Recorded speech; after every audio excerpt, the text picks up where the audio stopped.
दंगाई का, जिहादी का समर्थन करते हैं तो वो भारत के मुसलमान हो ही नहीं सकते। कि जैसे भाईजान, दोनों भाईजानों को निपटा दिया गया, उनके बेटे से जुड़ी हुई हर एक चीज को मिटा दी जाए, हमें घमंड है ऐसी सरकार पर। मतलब ये बम फोड़ते हैं, जब बोलते हैं इनका कोई धर्म नहीं होता, तो ये तो दोगलापन हो गया ना इनका। कोई भी अपराध करेगा उसका यही सलूक किया जाएगा। वो कह रहे हैं जो हुआ सही हुआ। मुसलमानों का कहना ये है कि ये जो है यूपी सरकार ने मुसलमानों से बदला लिया है, मुसलमानों के खिलाफ एक षड्यंत्र है। क्या मानना है आपका? मुझे लगता है कि जो देश के सच्चे पक्के मुसलमान खुद को कहते हैं, वो कभी भी अतीक और अशरफ का समर्थन नहीं करेंगे।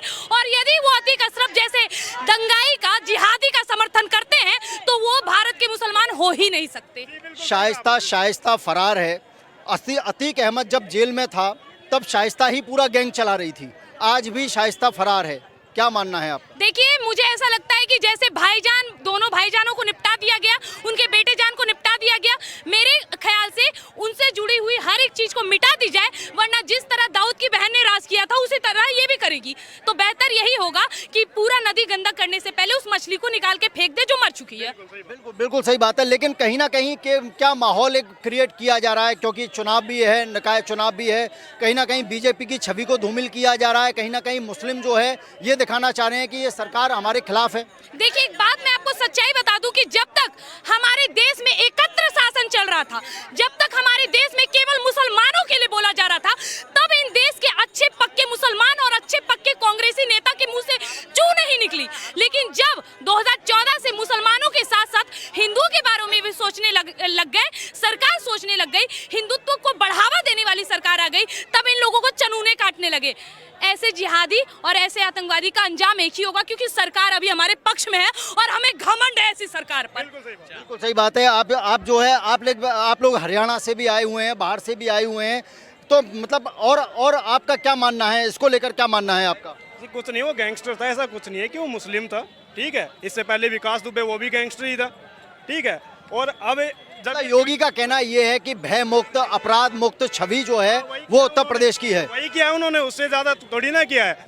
अब अच्छा, गैंगस्टरों के जो भी है, चाहे वो मर्डर हो रहे हैं, चाहे एनकाउंटर हो रहे हैं, अब उनको मुस्लिम दिख रहे हैं। और जब ये बम फोड़ते हैं, जब बोलते हैं इनका कोई धर्म नहीं होता, तो ये तो दोगलापन हो गया ना इनका।